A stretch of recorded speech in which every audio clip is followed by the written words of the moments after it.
Hey guys, welcome in. It is time for Bollox Talks and Tangents. If you guys only knew what's going on behind the scenes. They pick on me. Holy cow. Only knew what was going on behind the scenes. They wouldn't believe we were able to make this happen. Great job, Blake, showing off your athletic ability. But we appreciate you guys tuning in. We just came off of the Mike Lewis show. Mike Davis show, I'm sorry. I get so confused. I always get that mixed up. But we had a fun show over there. We have an even more fun show here. So if you guys would, make sure you hit that share button.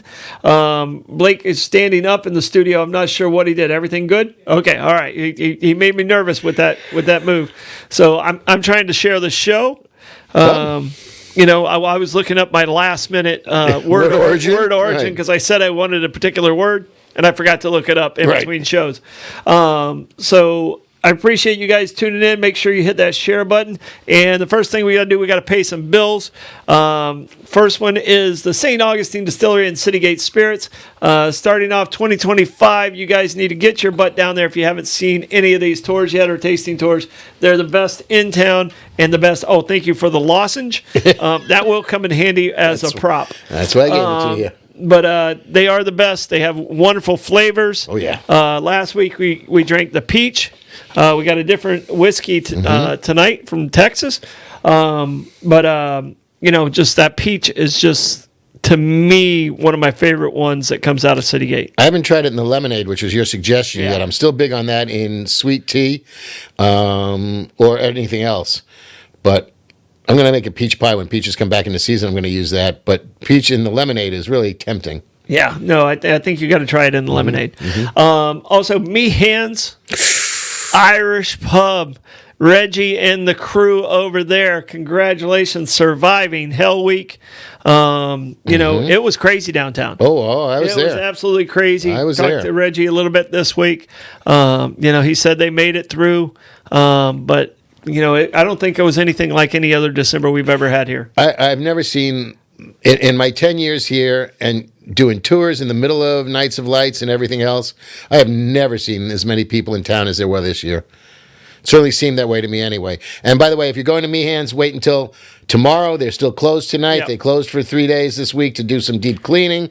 So the restaurant will be pristine. It was to take a deep breath. Well, that too is true. Deep cleaning. Yeah, that was true. Give the staff a little bit of a break. Yeah. All right. Abear Kresge and Associates. These guys always take a deep breath when my tax returns come across their desk, but they knock it out like champs that they are. They are the best in the business. Abear Kresge and Associates. No other CPA can even come close. St. Augustine Pirate Museum. Cindy and the crew over there, they have an amazing museum. They have over 800 artifacts, original artifacts, and they also do the Colonial Quarter. They do Bowl and Crown. They do the Taberna. I mean, they are a major part of being downtown and being a part of the downtown experience. So get over there to St. Augustine Pirate Museum if you have not been there. Kaiser's Deli and Market. I actually had it inadvertently today. I spoke for the League of Mayors, Florida League of Mayors today, and it was catered at the city of St. Augustine Beach by Kaiser's. Outstanding. Good job, St. Augustine Beach. I did the White Street. Okay. Wasn't Presto, Blake, but I did the White Street. So nice. All right. Good job, Kurt. Last but not least, and I am going to step up a little bit on this and push a little bit more on the Coquina Coast Realty. Okay. I think interest rates are going in the right direction. I think the market's going. Well, no, it's going to come back down. Okay. Because right now, aren't they at the highest they've been in a while? They're at a pretty high point right now. Yeah, 6 and change, I think. But I think it's going to come. I think it's going to be coming back down. Good. And it's going to get cut, and probably won't see it until about summer. But you need to start looking right now. Sure. So Coquina Coast Realty, 904-669-7901. That's 904-669-7901. You have any friends that are looking to buy commercial or residential, have them give me a call, and we'll work on the timing of how this needs to take place, because timing is everything in the real estate game. And you're dealing with a man of experience who knows the town like the back of his hand. And I've had good timing, and I've had some bad timing. Well, there you go. So, but you know how to work it, and you know how to shepherd people through the experience. But I learned through my bad timing to kind of anticipate when the good timing's coming. So I think the good timing's coming. Right. And I think everyone needs to be prepared for it. And in a situation like that, you really need to work with somebody who's experienced, because there's so many things that you won't think of that, you need the experience to, between the permitting and whatever else, to make it all go, you really need somebody who knows what's going on. Yeah. And I have a good lifetime of experience getting there, and hopefully I can get you in a good spot. There you go. So. Before we delve into today's word origins and things, just a side note to Miss Barbara Jean. I looked it up for you. You were interested in the Teddy Roosevelt River of Doubt story. If you haven't found it yet, it's on YouTube or on PBS. I watched it on YouTube. Right. So I watched, fascinating. I watched it on YouTube. I only watched a 15-minute segment of it. I didn't watch the entire thing, but it's very wild. Yeah. What they went through and what they lost, and some of the stories may or may not have been exaggerated, but it's it's a guy. I can't throw any shade at somebody who exaggerates a story when that's what I do for a living. Well, exactly. So and if you really are interested in it a lot, the book River of Doubt by Candace Millard is just a fascinating read, and it's so engrossing you're going to whip through it. It's almost like a thriller. It really is, because it's certainly thrilling. Yeah, no, I mean he was just I think he was looking to kind of make a name for himself, and he already had a name. But I think Teddy Roosevelt's a guy. He was at the pinnacle of being president, and I felt like this trip made him relevant. Yeah. But I also think this trip shortened his life. Oh, it almost killed him. Yeah. He almost died on the trip. I mean, he died in like 1919. I think it almost. I think it was because of this trip. Yep. Is where he I think it took many years off of his life. Yeah. Could have been the multitude of kids and the pets he has. Yeah. So he had like 16 or 17 pets in the White House. Yeah, the joy of living on Long Island is the fact that Sagamore Hill and Oyster Bay Cove, which is actually not Sagamore Hill, but Oyster Bay Cove is where Julie and I got married, is a fascinating place to go visit. All right. Whiskey of the week. All right. I don't think we've drank this. At least I don't remember drinking this on Texas air. whiskey? So it's a Texas whiskey, the oldest legal distillery in Houston, Texas. Outlaw Bourbon Whiskey. All right. And it's crafted in Texas, Yellow Rose Distilling. All right. The story behind it, Yellow Rose Outlaw Bourbon is handmade and pot distilled in Texas, made from 100% corn and aged in a special small American oak barrels. Small, I don't know what small barrels mean. Is it a half barrel? Yeah, they're probably easier to move around because the big ones are, ungainly. Yeah. So it is Outlaw Bourbon breaks traditional bourbon laws just like the outlaws of the Old West. Now, and it's got a little snap thing on it. Yeah, a little leather. And I don't know if you're supposed to keep that when you have this. And it's got a really cool. If you look at the top, if you do a wax stamp out of that. Oh, there you go. That's pretty cool. YR. So it's good. It's a very good bourbon. I don't remember having it on air, but obviously I did drink it at some point. Well, yeah, we knocked through that whole bottle. Yeah. It must have been so good we don't remember it. Wow. Holy cow. So thank you, Texas. All right. We're talking about states, and we got word origins. We want to do our word origins first, and you gave me a lozenge. I did. All right. Now, Mike needed a lozenge on the last show. His voice sounded horrible, but it seemed to get better as the show went on. So I wanted to know the word origin of a lozenge from last show to this show. Did a quick look up. It's actually kind of interesting. I hope It's from Old French. It's an Old French word from the 14th century. 1300s. Okay. Okay? And you know what a lozenge describes as an Old French word? No. It's the shape of a diamond. Interesting. Okay. So a lozenge is something that's the shape of a diamond from the Old French word it came from. Huh. What's the French word for diamonds? Lozenge. Okay. Yeah, it's very close. It's it's very close, but it's an Old French word, so it's probably lost in the way I just said it completely for my Deland hillbilly accent. There you go. So I'm pretty sure French and Delandese doesn't translate very well. Rebecca, this looks a little bit emerald cut. It might be a pear shape, but I think it's pretty emerald cut. Yeah, emerald. Yeah, emerald. It's the shape of a diamond. Yes. So, what kind of lozenge? It is a Hall's. Right. It is a Hall's lozenge. So, what's your word origin? Well, there's a lot of times where I have no idea what in the Sam Hill you're talking about. What in the Sam Hill? What in the Sam Hill are you talking about? Sam Hill or Sand Hill? Sam Hill. So SAM. I'm a Sam. Yes, you are. I always thought it was Sand Hill. I'm not going to lie. No, this is Sam Hill. What in the Sam Hill? And there's a couple of origins for this. One of them was the fact that this Sam Hill gentleman was quite the cursorer. He would curse a lot. Bullshit. There you go. And He gets blamed for everything. Well, his Baptist All church. the Sams. Yeah, tarred with the same brush. His Baptist church got together and they just didn't like the fact this guy was cursing. But every now and again, when they had to get exuberant about something, they would bring out Sam Hill and they'd start cursing and they'd start saying Sam Hill.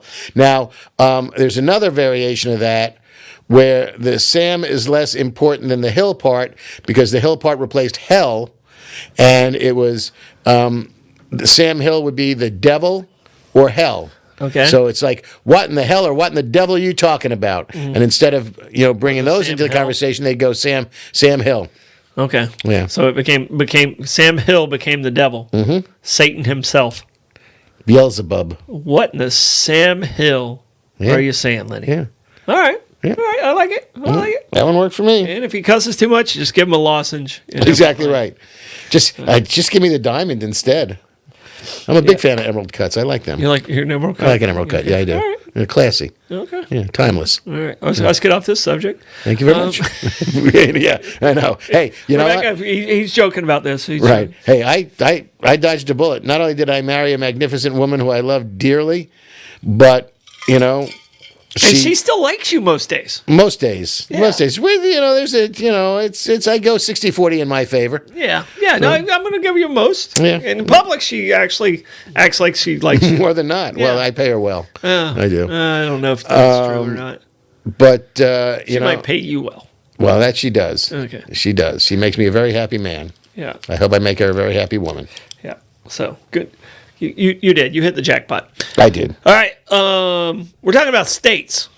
All right? Yeah. States. So, you want to start with Texas? Do you have Texas on your list over there? I got Texas. Texas was its own nation before it became a state. Yeah. It came in as its own nation. And one of the things in this research today, I thought Texas was the shape of what it was when it was its own nation. Texas, in a whole, was much, much bigger. Yeah. But when Texas was the nation of Texas, it was much smaller. Yeah. Because there was disputed properties that affected Mexico and Texas. So Texas was its own nation. Was it in 1836? Is that the right year? Because I don't have notes. I don't have notes. So it was its own nation, I think, for 9 years, and it became a state in 45. So 36 would make it, I think, when it became the Republic of Texas. Yeah, Mexico gave it to us. They ceded it to us at the end of a war or so. Yeah, but they ceded a portion of it. 45, yeah.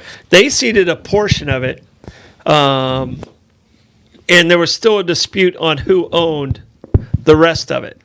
And it wasn't until they became a state in 45 when that dispute went away, and the U.S. said, "Okay, this is all ours." All right, so back. let's say for 10 years, March 2nd, 1836 to February 19th, 1846. So 1846 was the last year of the Republic of Texas. All right. I thought Texas came in December. Oh, it came in. It came in 18. It was ratified. So It was ratified in It was admitted. 45. It was admitted in December of. It was 45. annexed by the U.S. on December 29th, 1845, and with the transfer of power took place on February 19th, 1846. February. Oh, so Okay. it didn't. The transfer of power didn't take place. It was admitted. It was admitted in as a 45. state, right? Yeah, Okay, so by 45 was right. I was like, I know it was the same year as Florida. Florida was in the spring of that year. 1840, right? Yeah. Yeah. And so I know Texas and Florida became states in the same year. Right. And Bobby's right. It was the Republic of Texas. It was the Republic of Republic of what Texas. What did I say? I don't know if you did. I think I read- said Republic of Yeah. Texas. That you did as well. I didn't say the nation of Texas. No. But I didn't realize, and Blake, you have a map from about 42, I think, is 1842. Mm-hmm. That was really interesting. And the one section where Austin is and Dallas and a lot of the cities are Mm-hmm. was actually a part of the Republic. The portion up in the northern part that got there was a little leg that went up in there. Okay, that's not exactly that shows the disputed land. So if you look at the yellow part of that, Right. that is the Texas that everyone agreed, okay, that's the Republic of Texas. Right. If you leave it up, Blake, if you don't mind. Sorry. Right. West Texas. Yeah. So the western part of Texas, the cream color part, and it shows where it went up into Colorado, Right. what is currently Colorado. It was never called Colorado at that point. You got it, Blake? Okay. There we go. All right. Got a better map. Okay. So you see that part where it goes up into that. That was the disputed part that was Mexico claimed and the Republic of Texas claimed for those 9 years. Why is there a Washington in Texas? Huh? So on this map it says there used to be a town and city named Washington in Texas. There was a lot of Probably a cities. town and city named Washington everywhere. Yeah, there was a lot of cities named Washington that existed within the United States. But that section did not become part of Texas officially until the United States said, all right, we're going to take you that. Yeah. So that was one of the things I found very interesting. I always thought when Texas became a republic, it was all that. I didn't realize there was that gray area or cream color area in that map that basically Texas became a state and it was his own nation. Well, along those lines, if you looked at the territories and things of that nature, like the Indiana Territory, virtually went to the West Coast. I mean, these territories were huge, and they were really amorphous. They had no real boundaries. They would start, east, and then everything west was just big. Yeah. And a lot of these territories had no real geographical boundaries, and then started getting parceled off into states later on. There were Indian Territory, the North Territory, the Indiana Territory. Yeah. They were all kind of wacky areas. Yeah, 100%. All right, so that's pretty much Texas and how Texas came to be. Texas was kind of struggling as their own nation because they were constantly battling with Mexico. Mexicans, yeah. And Mexico, if you remember that map, everything leading to the left or the west part of that was Mexico at that time. Right. All the way up to the Oregon Territory. Yeah, they had So- it all until we got it. Yeah. So what state do you want to go to next? Well, it's quite in vogue. We can talk about California because, that became a state after we beat the Mexicans in the Mexican-American War. And they said, all right, take it. Yeah. They're probably not regretting it today.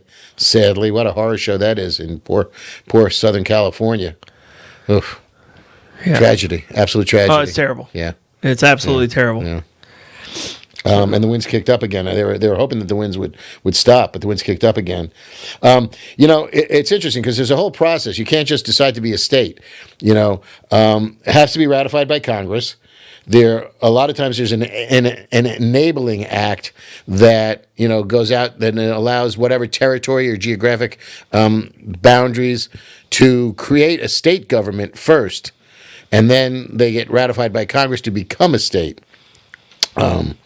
So And now they become states on like July 4th. They officially are brought in on July 4th. okay. So they're ratified and then they're officially brought in. I think that's what happened with the last two in 59. Well, the interesting thing is there was a 47-year gap between the 48th state and the 49th and 50th state. 47-year gap, 48-year gap between the last state and then Hawaii and Alaska. Actually, Alaska and Hawaii, if we're doing it chronologically. Yeah. And I found that interesting because for a while it was a state a year almost. Yeah. So where are we at now? We're at like 60 plus years. So 60, what are we at? 65 years since the last 66 years since the last state? Yeah, that was, what was it? It was 49 or 50? Yeah. Yeah. So in Alaska and Hawaii's the only state that actually was a kingdom or a monarch. Sure. So King Kamehameha and that. Which state did you find the most unique path to becoming a state? Well, along with the kingdom stuff, you've got Kentucky, Massachusetts, Pennsylvania, and Virginia are commonwealths, as opposed to everything else is just a generic state. Yeah. I thought the interesting one was... Massachusetts is a commonwealth? Yeah. Okay. Yeah, four commonwealths. Massachusetts, Pennsylvania, Virginia, and Kentucky. Yeah. I found it interesting, in 1820, the Missouri Compromise in 1820. They were, where you had to add one and yeah, one. we're 40 years before the Civil War still, and the Missouri Compromise was a free and a slave state. So even then there was all this percolation about what's free and what's slave, and it was Maine came in 1820 as the free state, and then Missouri came in 1821 as a slave state. Yeah. But what I found interesting is later on. There were 11 states that seceded from... Was that under Monroe? 1821... Or was that... Okay, I think 24, John Quincy came in, so I think it was under... I think it was John Quincy Adams in 24. Was Monroe the president in 21? Because I know during the War of 1812, Madison stayed president, and there was an election, and then there had to be another election. Yes, he was president in 1821. Was it? Yes. James Monroe? Yes. Okay. All right. Yes. So he took care of the Missouri Compromise. Yeah. Yes. So even in the 1820s, they were vacillating on free and slave states back then. I mean, they did all the way through it in the Constitution. When they were doing the Declaration of Independence, there was the big brouhaha. That was the big battle of of 24. Was John Quincy Adams, who was against slavery, Right. and Andrew Jackson, who was a Southern Right. gentleman, and he was for slavery. Right. So that battle of 24 had slavery was the biggest topic 40 years before Lincoln freedom. Yeah. So it's pretty wild that was that far away from it. So it wasn't one generation; it was two generations at that time. Yeah. So I found it interesting too because Missouri came in as the slave state, obviously, but in 1860, when the states were trying to secede from the Union, South Carolina being the first in December of 1860, 10 more went with them: Virginia, North Carolina, Georgia, Florida, Alabama, Mississippi, Arkansas, Tennessee, Louisiana, and Texas. What I found interesting is Missouri, who came in as a slave state, didn't leave the Union. There were 4 slave states that never seceded. Maryland, Delaware, Missouri, and Kentucky. Maryland actually had a convention to vote on whether to secede or not. They had a secession convention. And the vote was huge. It was like 53-13 not to secede. Yeah. Which was interesting because that was a slave state. And Maryland was one of those weird states that never knew its identity as free or slave because the northern and the cities parts of Maryland were, more anti-slavery, and the farmers and the people in the South and more rural Maryland were big on the slave issues. Yeah. So I found that was interesting as well. Also found, interesting thing of how we got West Virginia. Okay, tell a story of West Virginia. It was, it was part of Virginia, which was a slave state. And in 1803, in the middle of the Civil War, they said, yeah, we don't want to be a slave state anymore. In 18 what? 63. Okay, you said 1803. Oh, I'm sorry, 63. Yeah, I was going to say. Oh, no, in the middle of the Civil War. In the middle of that Civil War went for a long time. Yeah. right in the middle, because it started in 61. Yeah. And West Virginia, split off of Virginia because they didn't want to be a slave state anymore, and they came in as a free state. Yeah. So I thought that was really, and in the middle of the Civil War, no less. So, you've got the Civil War, you've got millions of people dying everywhere, and, things are still going on in the background. Well, and I look at West Virginia as, okay, these guys are the odds makers.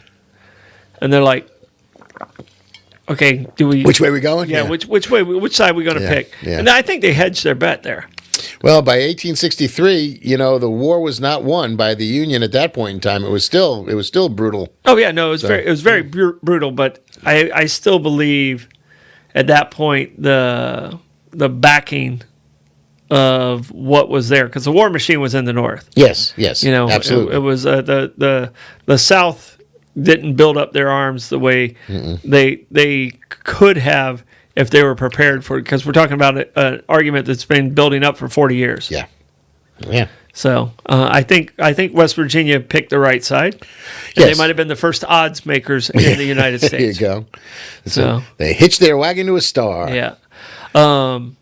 But some of the other interesting things. Do you have Florida on your list at all? No. Okay. 1845, 1821, a territory. 1845. We got Florida after the end of the Revolutionary War. No. Yeah. No, the British or the Spanish got it back. Yeah, Spanish got it back. Yeah. We're not the Spanish. No. Well, you said we got it after the Revolutionary War. The Spanish got it after the Revolutionary War. Right, and then we got it back in 1821. 1821 because right, became a territory. Because Spain owed the United States a debt, and that's how they paid off their debt. They owe money to the United States. Okay. So it was Spain. The U.S. helped Spain, I think. Maybe it was against the French or somebody like that. Possibly. Like there was some financial. How we got Florida from Spain was it was handed over to us to cover a debt. Right, but why would we be helping Spain against France, where France was so helpful to us during the Revolution? Well, I'm not sure exactly who it was, but I know Spain owed the U.S. money. Okay. And that's how we got Florida. Spain's like, okay, we can't afford that. You guys want this. You take Florida, and we wipe away the debt. I got it right here. Blake's on. Hey! The U.S. acquired Florida from Spain through the Adams-Onis Treaty, also known as the Transcontinental Treaty, which was signed in 1819 and ratified in 1821. All right, but does it say anything about the debt? Yes, so it's basically because they were because of the Napoleonic invasions in mainland. So they were losing money because of that. Mm-hmm. So they didn't have any resources to maintain colonies in the Western Hemisphere. Right. Yeah. So I thought it had something to do with does France. it say what the debt was? How much was Florida worth? Let me double check that. Yeah, I knew it had something to do with the Napoleonic and the debt. So sometimes stuff gets stuck in there. Yeah, right. And then you got to shake it out, right. And it works out pretty well for me. So Spain received no compensation, but the U.S. agreed to assume liability for $5 million in damage done by American citizens who rebelled against Spain. There you go. So $5 million. Yeah, go figure. That's a good land purchase. I would say. Yeah. So I mean, Alaska's still, I think, a great land purchase. Well, so it's by the size and per acre it was like a penny an acre or something. But then Florida didn't become a state until 1845. 1845. So. Yeah. Another interesting one. You got North Dakota, South Dakota. Mm-hmm. Came into the Dakota Territory. Whoever decided to split them into two states, North and South, pretty much big rectangles. Wasn't Wyoming and Montana a part of that split? Of the Dakotas? That I don't know. I thought it was 4 separate states that were involved in that Dakota split. And the Dakota tribe is what they're named after. Right. But I think at some point Wyoming and Montana were mixed into how the Dakotas were split up as a territory. And even the Dakotas at one point were considered the Iowa territories. Right. That's what I said. We think of the states in the Midwest, Indiana, Iowa, Yeah. and when they were territories, they went forever. They went forever. It was fascinating. Yeah. Wyoming came in 1890, South Dakota, North Dakota, and Montana in 1889. But what I found interesting about North and South Dakota, we were talking earlier, Grover Cleveland was the president, and he had the papers on his desk signing their the legislation to admit them in states, and he kept shuffling them back and forth because he didn't want anybody to see which state became the state first. Yeah. And it ended up being North Dakota. Okay. Yeah, North Dakota became the state before. It's like when somebody gives birth to twins. Hey, I'm older than you. I was born 30 seconds ahead of you. Yeah, and then 6 days later, Montana. Yeah. So, and then Wyoming. Wyoming was a year came later. in the next year. Yeah. So from what I understand, so basically, Hey, Jenny. so the codes in Montana and Wyoming were connected until 1861. They then split off into like the Wyoming Montana connection, then the Dakota connection. They were actually Wyoming created its border in 1868. Okay. So Wyoming, but they were all together. They were together at one point, Okay. but during the Wyoming, during the North During Dakota the time they became states and stuff like that. yes, so Wyoming and Montana were already split by the time the North and North South Dakota were split up into states. Yep. And Bobby asked this, and I do have this one on my list. Bobby is about Utah, The Beehive State. So we'll get to Utah in just a little bit, but I think Wyoming is interesting to me, Right. because Wyoming was a lot of men, a lot of cowboys, and a lot of this stuff to attract men and to look Women. more attractive to the United States. They started giving women the rights to vote early.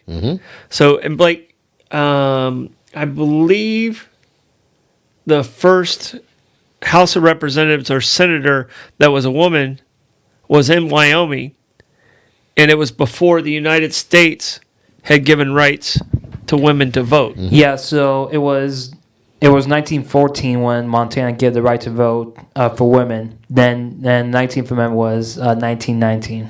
1919, the first woman. Was it Montana or Wyoming? Who was the first woman to represent in Congress? Let me double check that. I got a bookmark of her when Julie and I were in Washington a couple of years back. I got a bookmark from my sister, the radical feminist. It was Montana. Yeah. It was Montana. Okay, so it was Montana, not No, Wyoming. Wyoming. Okay. It was Jeanette Rankin. Okay, and what year Yeah. was that? I believe it was. Let me double check. 1917. And she 1917. kept the job for a while. And she actually dropped out. So it's basically her first term was 1917 to 1919. She then came back 1941 to 1943. Okay. Yeah. So, but women didn't have the right to vote until actually, I think it was ratified in 19. They could vote in 20. 20. In the 20 election. So that was the first 20 election. And we talk about the first woman president being Wilson's wife because he Right. had a stroke. Edith, yeah. And when that was signed, he had had the stroke already. Yeah. So makes for a very just- interesting. Just sign here, Woodrow. Yeah, right here, right here. Put your X. So, all right. What other state you got that we can talk about, and then we're going to do our little commercial break, and then we'll come back to some other ones because I do want to talk about Utah and Colorado. I have some interesting stories with those.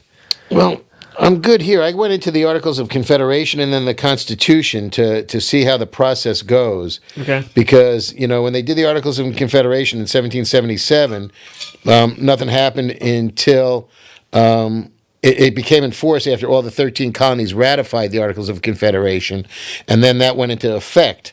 And that stayed in effect until 1787, when 87, 89, I think, until when the U.S. Constitution came in March of that year, and then everything shifted over to the Constitution from the Articles of Confederation. So that was part of the process of what you had to do to become a state. You had to set up a government first and create your state government and legislatures and things like that. Then you apply to the federal government, somebody would pass a legislation, and then the president would sign it and say, "Okay, now you can play." And we'll put another star on the flag. Yeah. and a lot of talk is about the 51st state and Puerto Rico. Oh, I thought we were talking about Greenland. Not Greenland. Okay. Not Greenland. Puerto Rico. They'll become a territory. Greenland will become a territory before it becomes a state. Right. Or Washington, D.C. I think California was one of the few states that went straight from California to being a state without being a territory. Right. So usually you're a territory before you become a state. The territory of Puerto Rico. They've had several votes on it. I think they've had 3 or 4 votes on becoming a state. I saw one that was very close, but the other ones they kept voting it down because they didn't want to pay federal taxes. Right. Yet they still want to complain about not getting federal support. Right. What's your thoughts on that? You're a Democrat. I believe I consider myself in the middle there. We declared you purple this afternoon. I'm a moderate. Right. I'm going to call myself a moderate because there's not really. I don't live by a Democrat or Republican standards. I'm a social democrat and a fiscal conservative, which is very confusing because having been a small business owner for as long as I was, things made me crazy. If you ask my wife, everything makes me crazy. But I would fit in that mode. Kind of was what would be the old blue dog Democrat. Right. So it's not a bad thing. I see. I have a hard time with states' rights. I think, I'm a federalist when it comes right down to it. I think the fact that you can, cross a state border and have an educational syllabus that teaches one thing and then go back across the border to another state and have an educational syllabus that teaches something else. Or, the speed limits is trite. But I just think there needs to be national standards on things, particularly in education, which is never going to win any popularity contest because somebody's going to want to teach this. But the federal government doesn't pay for that. Well, it's property taxes, but I don't have a problem with who is or isn't paying for it.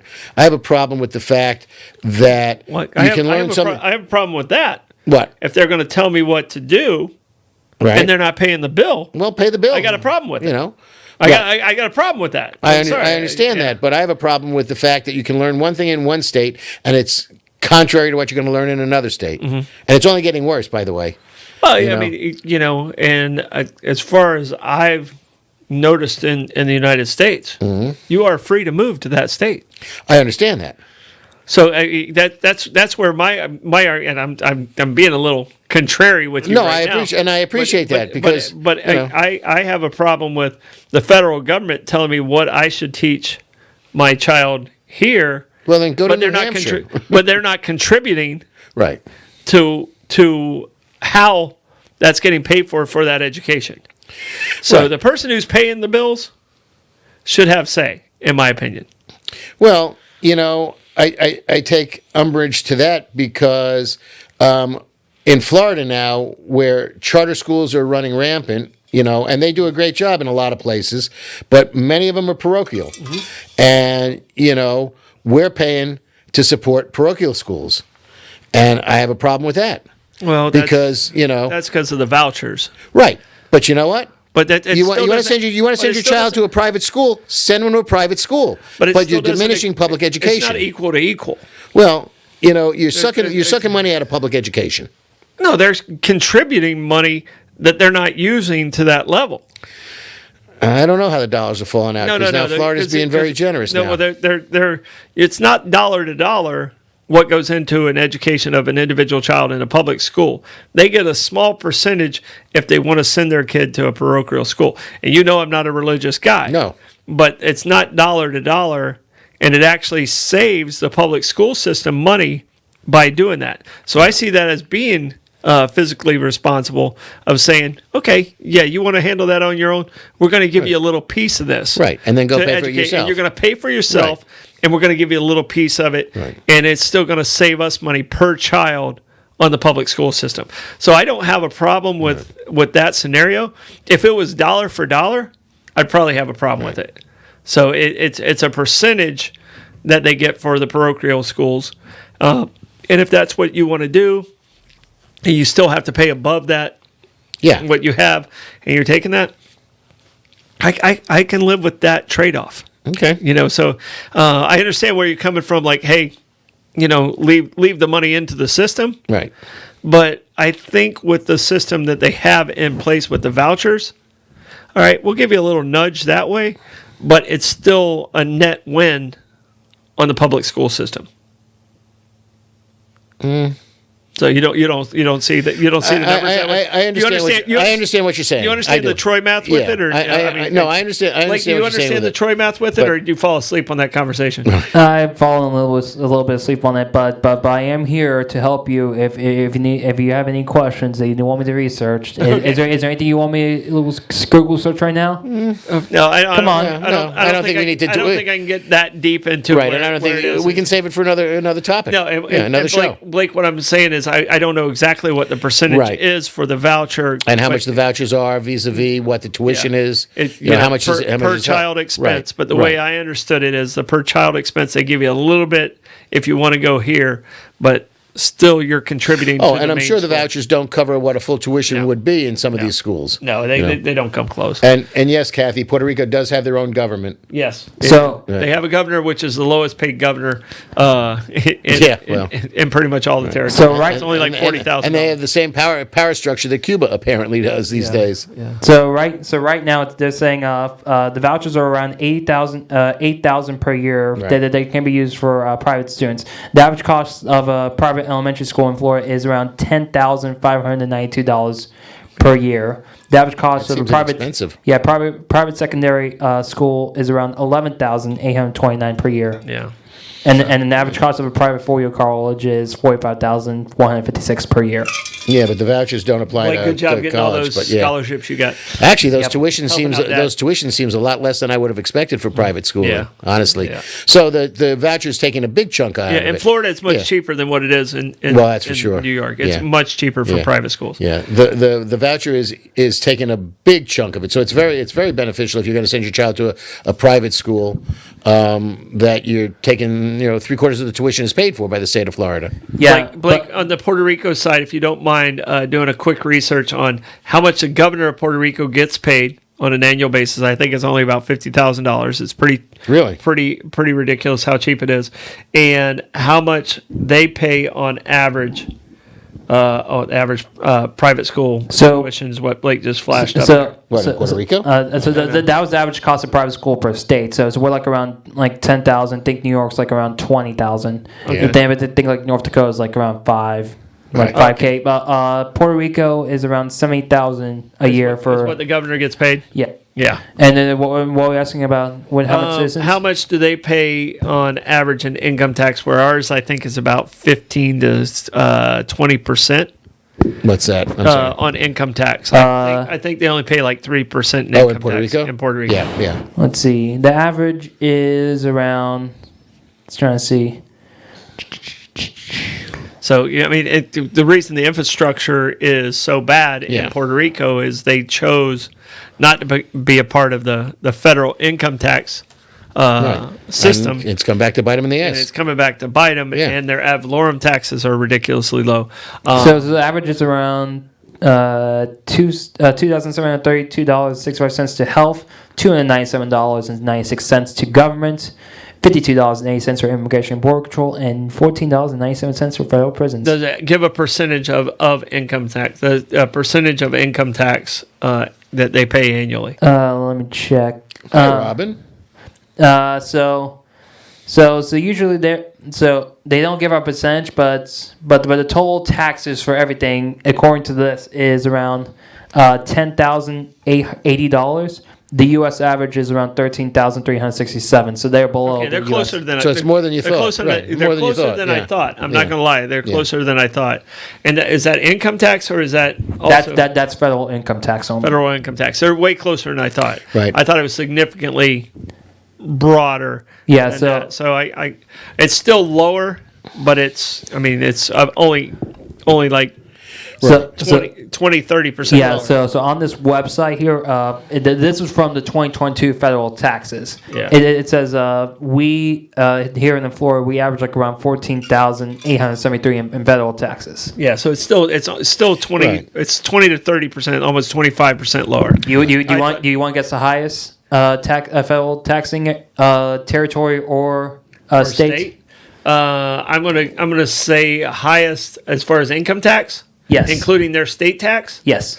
I'd go with the I burning got to one. start with California, and New York, and New Jersey. Yeah. So California and New Jersey are up there, but DC is number one with they pay an average of $23,000 in taxes. The lowest is And they're not even a state. Yeah, the lowest is Mississippi with 7,700, 7,712. Okay. So Washington is the highest. D.C. Yes.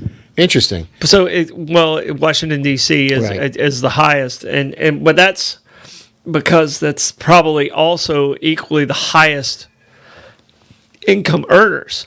Yeah. Because the way that has nothing to do with percentage. Right.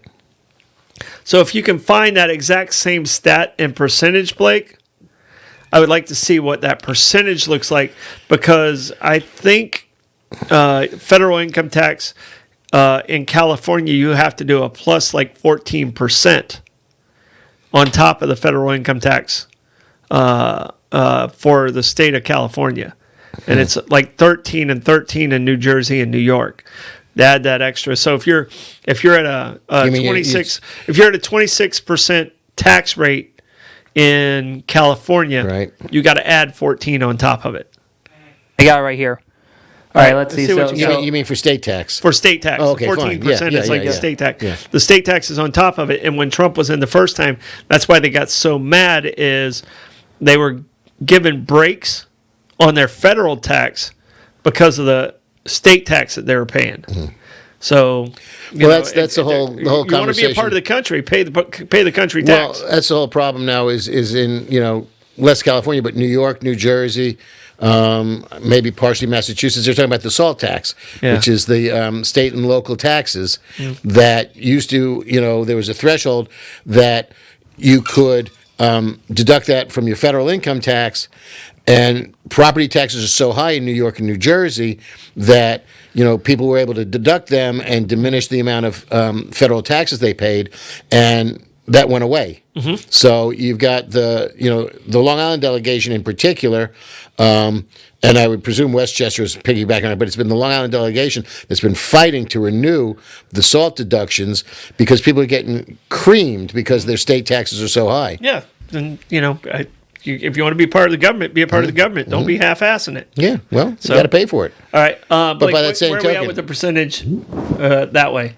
Okay, I thought I was able to get a percentage of it, but let's see. It was the wrong stat. It just kept giving me dollar amounts, so that's fun. But to your point, you want to be part of the government. Don't get into the conversation of who gives more money to the federal government than they get back from the federal government. Mm-hmm. Alabama and Mississippi are living on the fact that New York and California and Massachusetts and New Jersey are sending much more to the federal government than they're taking out of the federal government. California no longer is. Well, okay. California no longer is. It's not this. Texas and Florida are the number one givers, and if you do the deficit of what they get back.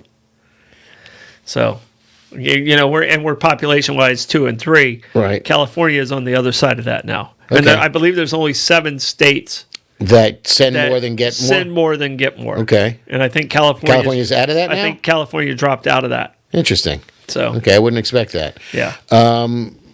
Troy, who helps keep us on the air? Huh? Who helps keep us on the air? Oh, my gosh. We have an amazing sponsor lineup right here. Don't we? All right. Coquina Coast Realty. Give me a call, 904-669-7901. That's 904-669-7901. You know where to find me on Facebook at any time. Kaiser's Deli and Market. Such good food. Good. All right. Try the pastrami. I like the Bollox with the pastrami and turkey together with it pressed. Little bit of hot peppers on it. Oh yeah. So it's to me that's my favorite sandwich out there. Smart man, because it's a little chilly outside. Yeah. And he's doing soups. Woo! Yeah, oh yeah. All right. Makes some nice soup. Man does. What's the soup that you would suggest? He does a nice chicken noodle soup. He does a spinach and gnocchi soup. He does some good stuff. Gnocchi? Gnocchi. New York. Not yucky. Not yucky with a Y. Not yucky. Gnocchi with an N, Gnocchi. the GN. Oh, okay. A GNO. Okay. Right. All right. Gnocchi. Gnocchi. Right. All right. St. Augustine Pirate Museum. They are amazing over there. Ask for Captain Mayhem if you're doing a tour. So much fun. You can spend the day there, and you'll absolutely have a blast. Bear Kresge and Associates, the best CPAs in town. Go over there if you think you're starting a business and you want some advice. Go see these guys at Bear Kresge and Associates. Yep. Meehan's Irish Pub. Tell them about the Irish cream. I love my Meehan's. I really do. The Irish cream, they make it fresh every day. It is decadent. It is beyond dessert. It is delicious. It is thick. It is creamy. It is Irish whiskey. It's just good. It's a great way to end the meal because, if you're full already, well, it's a little bit more richness.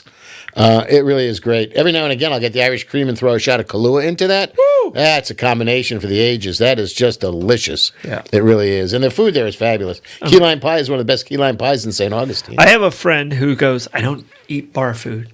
But you know where he eats bar food? Meehan's. There you go. Because it's not bar food. It's restaurant. No, that's real good food. It's restaurant food that is at the highest level. And there's a recently tweaked menu as well. Okay. Reggie changed the menu again a little bit. All right. So it's good Did the stuff on tenders there. come back that aren't on the children's menu? Yeah, that's the hack. Go with the children's menu. Yep. Order two. Right. All right. St. Augustine Distillery and Citygate Spirits. These guys are on our sponsor row. Citygate Spirits is amazing. They do some flavors that you're just not going to see anyplace else. So happy to have them involved with us.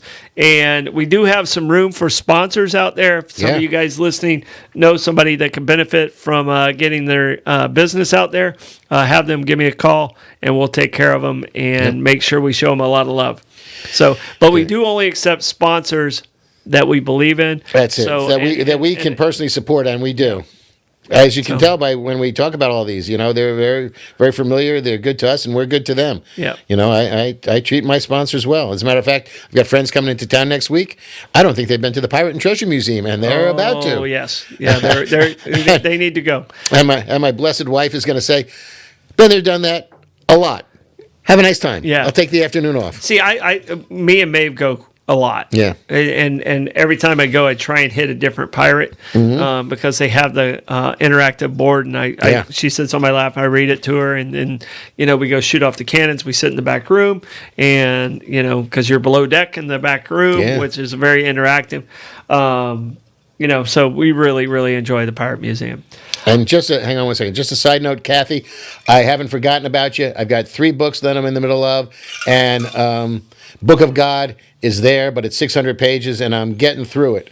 It starts in an interesting place because it doesn't start in Genesis. It starts, well after Abraham is already old. Wow. But I will get through it, and I will give you my book report. I promise. That's funny because you and I are both agnostic. Yeah. We're not religious people. You're reading the Book of God, and I'm reading five ways to get in heaven. So we'll work it out one way. Yeah, Mitch Albom. So us agnostics, we're not against everything. It's just funny. We're both in books that are associated with that. Yeah, we're spiritual. We're just a little disorganized as far as religion is concerned. All right, we have a request to talk about Utah from Bobby. Yeah. And Utah is very unique. Yes. Because of the Mormons, and the Mormons do control Utah. And because of the Mormons, to get into the United States, the Mormons had to change their religion. All right? I don't think that happened anywhere else in the country. They had to denounce polygamy. And it took 2 years after they denounced polygamy before they were admitted into the United States.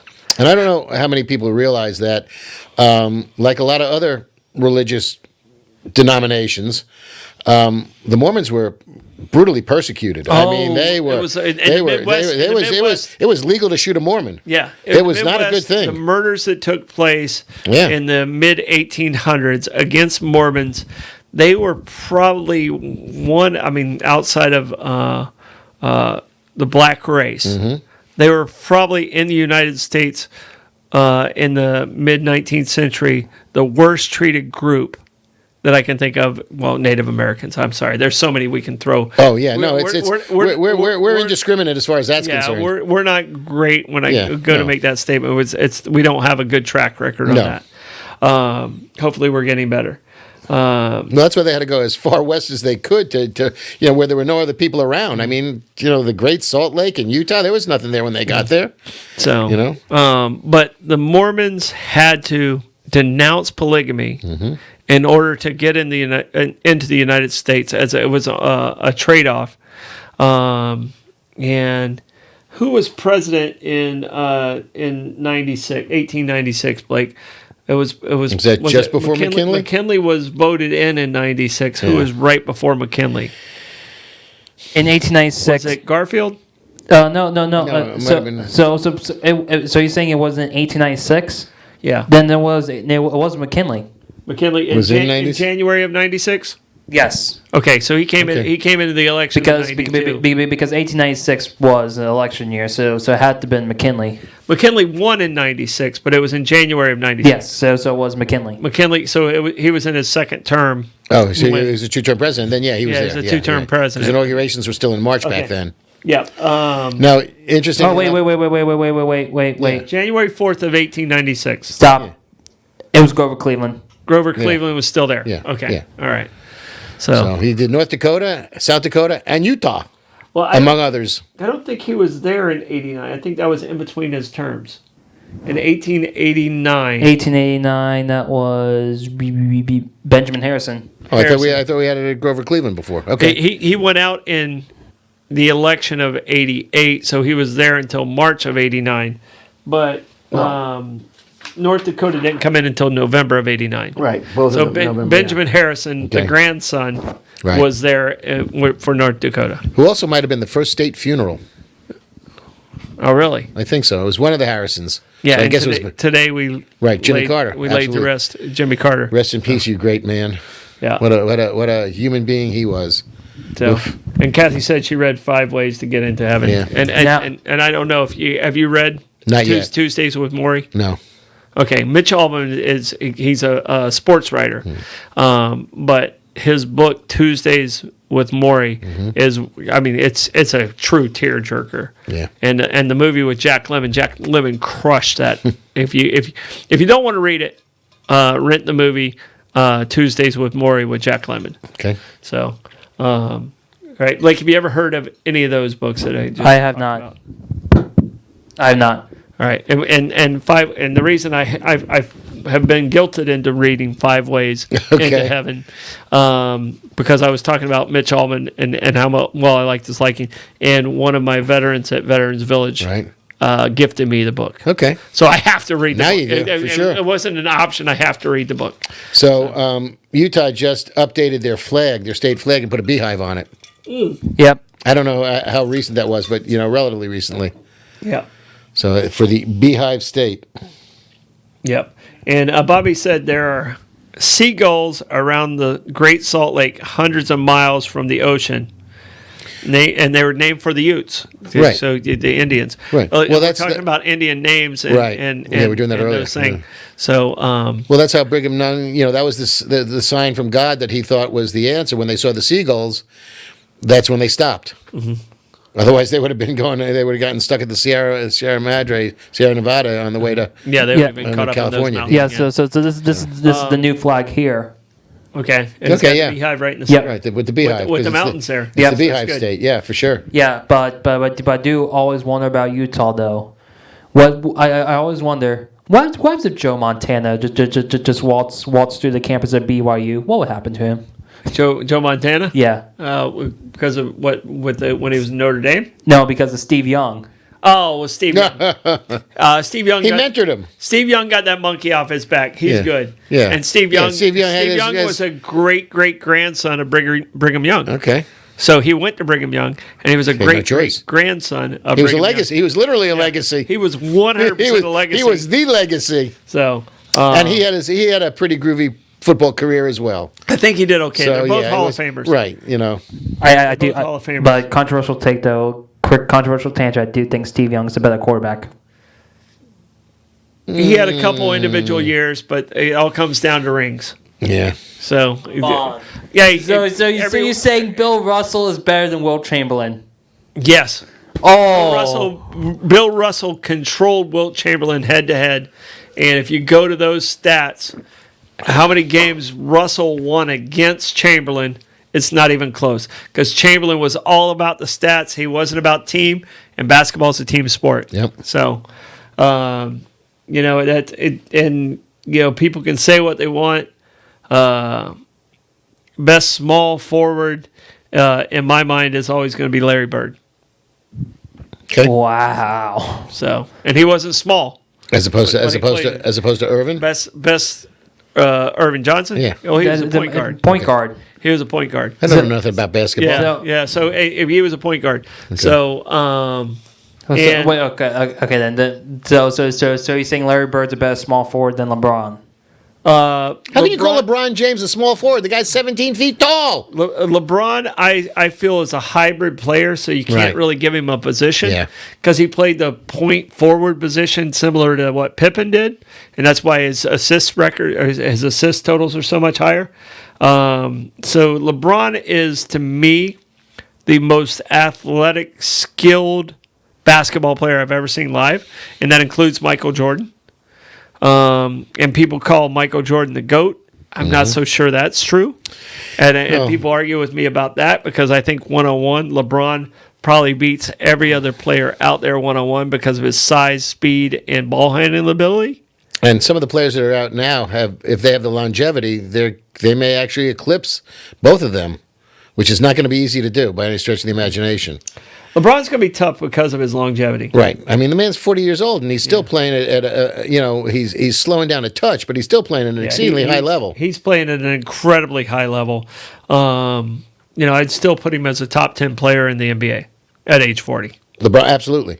All right. We're at the end of our show. It goes so fast. I wanted to talk about Colorado and how it was an accumulation and how the gold rush made it happen with Pikes Peak, because everyone knows about the California gold rush and all those things. But the gold rush at Pikes Peak was very legitimate, and it used to be a part of the Kansas, Utah, and New Mexico and Nebraska. It was 4 states. It wasn't never its own territory. And the gold rush basically created Colorado. Right. So I wanted to talk a little bit about that, but we missed it, and there's a lot of stuff out there on this topic. We didn't even talk about, Four Corners, where those states meet and things of that nature. Yeah, there's so much stuff out there on this topic. And we didn't even get to the Pacific Northwest. No, the Oregon territory. Yeah. It wasn't Washington. There was no such thing as Washington. No. It was the Oregon territory. Right. So, guys, we want to say thank you. Support our sponsors out there. Thank you so much for a great conversation we had with you online. This is Bollox Talks and Tangents, and we'll see you next week. Bye-bye. Bye.